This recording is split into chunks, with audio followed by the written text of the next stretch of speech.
Kevin Delaney here, and today I want to talk to you about balance in your life, and specifically about balancing two different worlds that we all live in to one extent or another, and that we have to live in to one extent or another, and that is the natural world and the man-made world.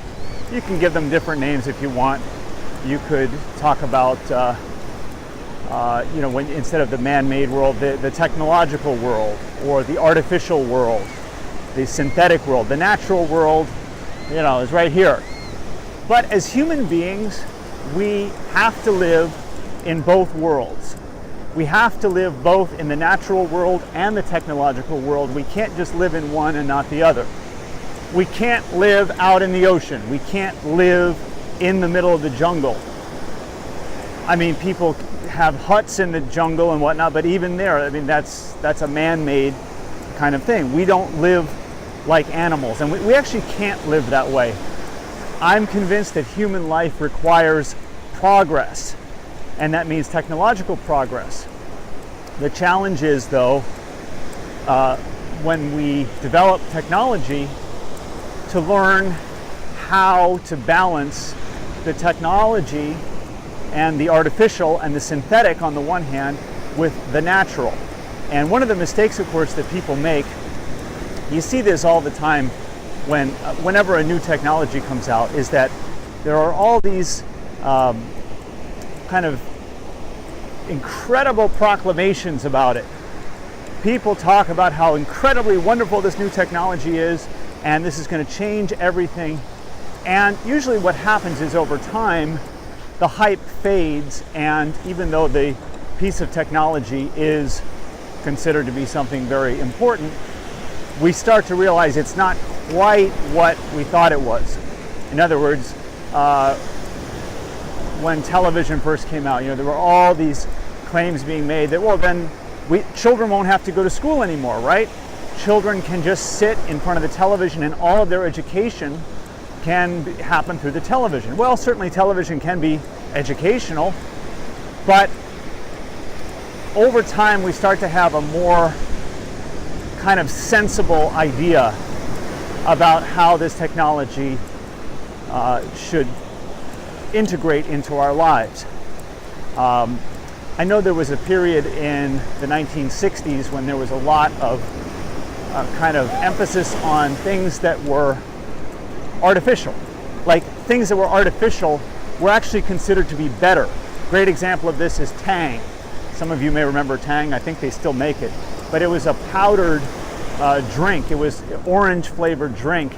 And they made this big to-do about the fact that it was the drink that the astronauts drink. It's what they take up into space with them.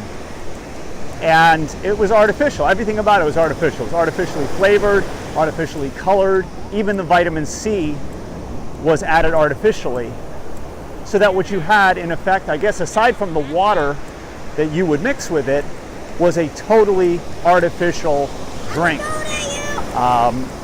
And even today, most orange juice that you buy in the grocery store is extremely artificial. You can look that up. All the big well-known brands of orange juice, in fact, are not really orange juice at all. And that's why if you start drinking fresh squeezed orange juice and then you try to go back to that mass-marketed store-bought stuff, it's horrible. I was in a hospital one time, and I wanted some orange juice, and that's all that they had. And I took one sip of it. I thought they'd accidentally given me somebody's chilled urine sample. It was that awful. But as human beings, we need technology. We need progress, we need buildings, we need roads, but we also need the natural world.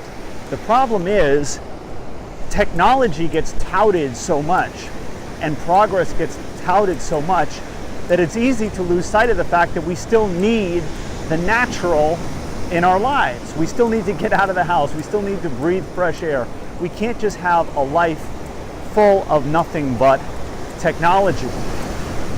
We can't just have artificial things in our lives. We can't just be surrounded by man-made objects and things and environments. we really do need to get out into nature. And the interesting thing is that if somebody, let's say, is suffering from anxiety or depression or whatnot, or any number of other health-related issues, I'm not saying this is necessarily going to cure them, but so often just getting out into nature at least helps them to feel a little bit better.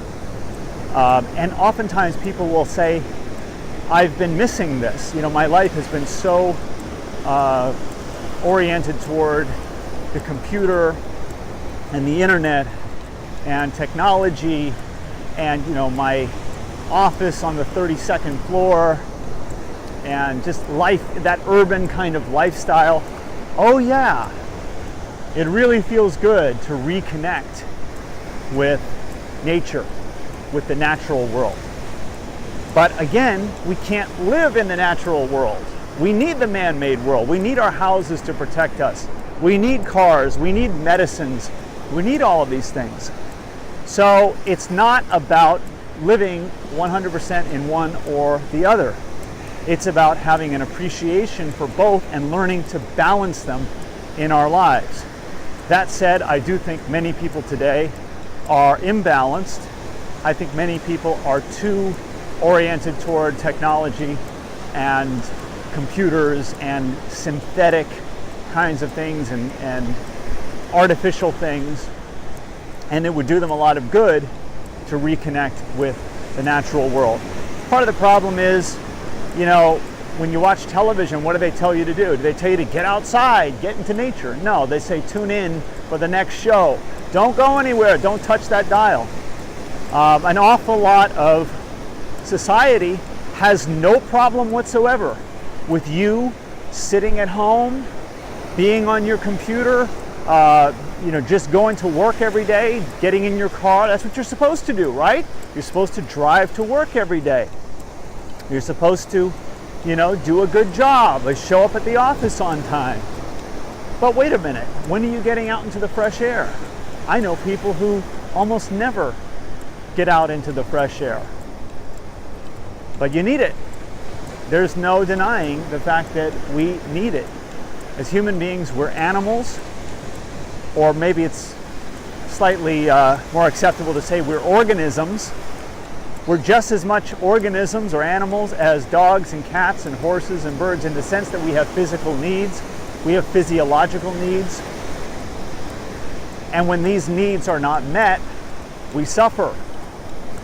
So what I would urge you to do is to think about this issue of balance in your life and how you can, probably you need to get more of nature into your life, how you can do that, and to make that a priority in your life. You know, I have a term I call the fundamental human dilemma, and it is a dilemma.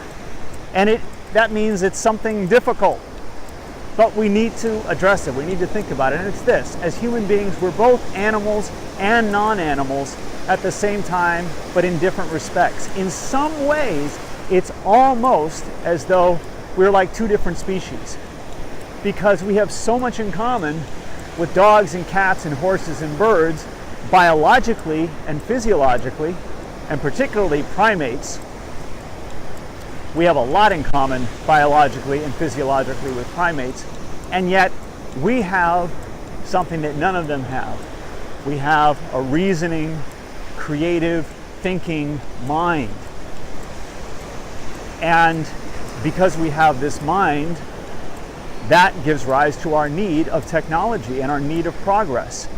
And to state it negatively, we can't stagnate. We must not stagnate in our lives. But not all personal progress relates to technology.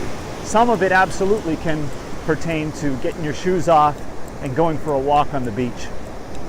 So those are a few thoughts of mine. You tell me what you think. I'll talk to you later.